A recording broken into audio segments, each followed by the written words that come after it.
నేటిదిన వాక్య ధ్యానం కొరకు gospel of John chapter 16 verse 20. యోహాను సువార్త 16వ అధ్యాయము 20వ వచనంలో రాయబడిన ఆఖరి వాక్యాన్ని చదువుకుందాం. మీ దుఃఖము సంతోషమగునని మీతో నిశ్చయముగా చెప్పుచున్నాను. చదవబడిన ఈ వాక్య భాగంలోని దీవెన నా ప్రియులకు మీరు అందరూ పొందుదురుగాక.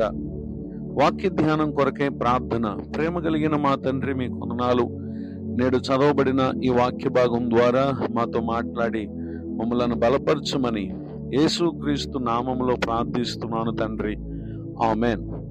చదవబడిన ఈ వాక్య భాగంలో ప్రభువారు ఆయనను వెంబడించేటటువంటి వారితో ఆనాడు అలానే నేడును ఆయన మనకు తెలియపరుస్తున్నటువంటి మాట ఏంటంటే, దేవుని ప్రజలుగా పలు విషయాలలో దేవుని నిమిత్తం దుఃఖమును, బాధను, కష్టమును మనం అనుభవించే వారంగా ఉంటాం. కారణం ఏంటంటే, లోక సంబంధమైనటువంటి విషయాలలో ఆనందించువారు దైవిక విషయాలలో ఏమాత్రము కూడా శ్రమ పడటానికి ఇష్టపడరు.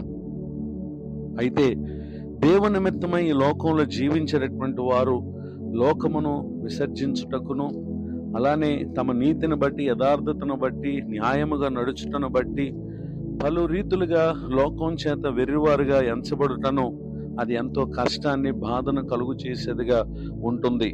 అందుకని దేవుని యొక్క వాక్యం తెలియపరుస్తున్నటువంటి మాట ఏంటంటే, gospel of Matthew chapter 5 words 4.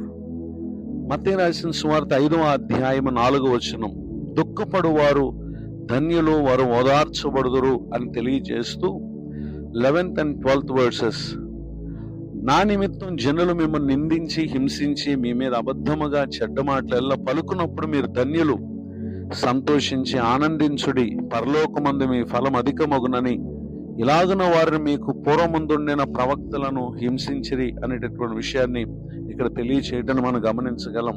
నిజమే, భూమి మీద ప్రభువు కొరకు జీవించుట అనేది నాడు యేసుక్రీస్తు ప్రభు శరీరధారిగా ఉన్నప్పుడు అది ఆయనకి ఎంతమాత్రం కూడా ఈ లోకం యోగ్యమైనదిగా లేదు.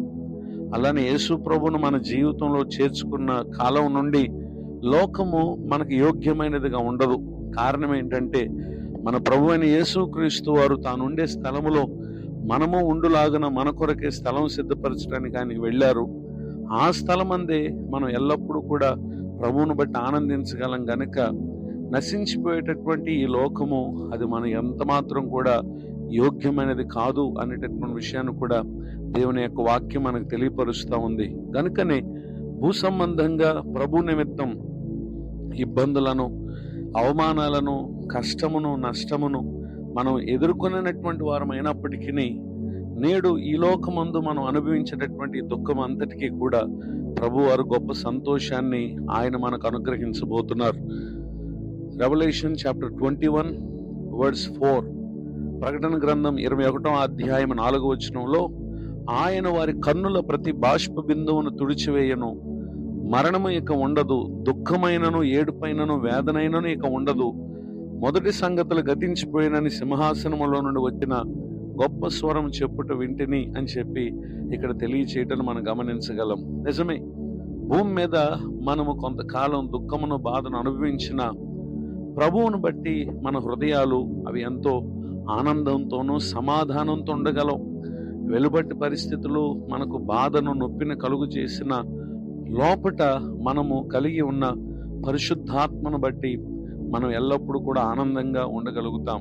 కనుకనే Paul's epistle to Philippians chapter 4 words 4 and 5, అపోస్తలుడైన పౌలు గారు ఫిలిప్పీలకు రాసినటువంటి పత్రిక 4వ అధ్యాయము 4-5 వచనాలు, ఎల్లప్పుడూ ప్రభునందు ఆనందించుడి, మరలా చెప్పుతున్న ఆనందించుడి, మీ సహనమును సకల జనులకు తెలియబడనీయుడి, ప్రభువు సమీపంగా ఉన్నాడు. చదవబడినటువంటి ఈ వాక్య భాగంలో భూమి మీద రకరకాల పరిస్థితులను బట్టి అనేకులు ఆనందిస్తున్నారు, కానీ అది స్వల్పకాలమే.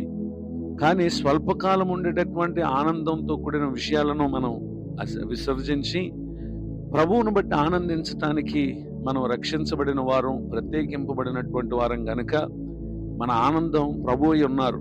ఎప్పుడైతే మనం ఆ విధంగా ఆనందిస్తామో నిశ్చయముగా నిత్యానందాన్ని దేవుడు మనకి ఇస్తాడు. భూమి మీద మనం ఎదుర్కొనేటటువంటి ప్రతి బాధను, కష్టమును మనం సహిస్తూ ఉంటే నిశ్చయముగా మనకు గొప్ప ఆనందాన్ని ఇచ్చేటటువంటి దేవుడు మనకు సమీపంగా ఉన్నారు.